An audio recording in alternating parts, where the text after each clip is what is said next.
振り付けを作るのも振り付けを練習する時間とか衣装を作るのも全部お母さんに任せてたんですよ。けど今回は自分で振り付け考えて自分からスタジオに来て練習するようにしたり、前日に衣装を一緒に作ったりしたので、すごい達成感がありました。嬉しかったで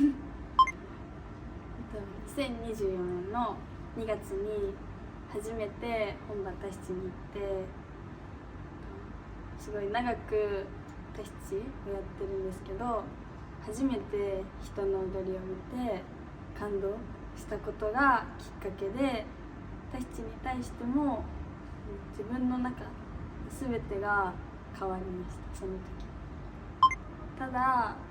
勝つために踊らないで愛を持って踊りたいです。それを人に伝えられるようなダンサーになりたいです踊りが一番自分の中で頑張りたいとは思うんですけど、言語とか食事とか生活が全然違うので、そこを今から頑張っていきたいです、